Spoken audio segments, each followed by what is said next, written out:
John Gibson Carter. అర్థమైందా? మీకు అర్థం కావాలని లేకపోతే జాన్ గిబ్సన్ అని అనుకోండి.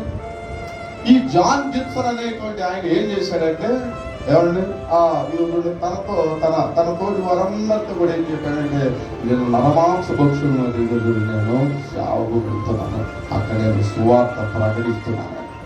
ఆయన ఎంతో జ్ఞానం కలిగినటువంటి వాడు, వివేచన కలిగినటువంటి వాడు, అనేక స్ఫూర్తిదాయకంగా ఉన్నటువంటి వాడు. వారందరూ ఏమన్నారంటే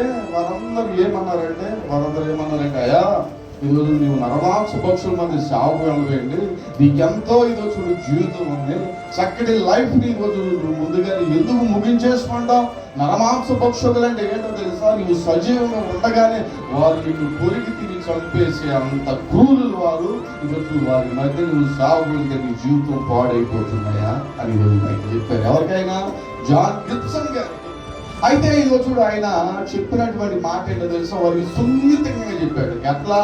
ఉప్పు వేసినట్లుగా వారితో చక్కగా సంభాషణ చేసాడు. ఏం చేశాడంటే, ఈరోజు చూడు నేనే చనిపోతాను, నేను చనిపోతే ఈరోజు నేను ఎక్కడ ఉంటాను? సమాధిలో. చూడు సమాధిలో నన్ను పెడతాను, సమాధిలో నేను ఉంటాను. సమాధిలో ఉంటే ఏం జరుగుతుంది? కొన్ని దినాలకే మట్టి పురుగులు ఏం చేస్తాయంటే నన్ను తినేస్తాయి కదా. మట్టి పురుగులు నన్ను తినేస్తాయి కదా. ఈ మట్టి పురుగులుగా చూడు నా దేహాన్ని నేను అప్పగించుకునే కన్నా నరమాంస పక్షుల మధ్యకు వెళ్ళి ఇదిగో చూడు నా ప్రాణముతోనే వారి మధ్య చూడు నేను సజీవుడిగా చూడు క్రీస్తు హతసాక్షిగా చనిపోతే దానికి మించినటువంటి చూడు త్యాగం ఏమన్నా?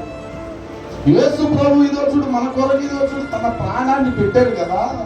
ఆయన పెట్టినటువంటి ప్రాణ త్యాగము కంటే నేను చేసేటువంటి ప్రాణ త్యాగం ఏమైనా గొప్పదా అన్నా?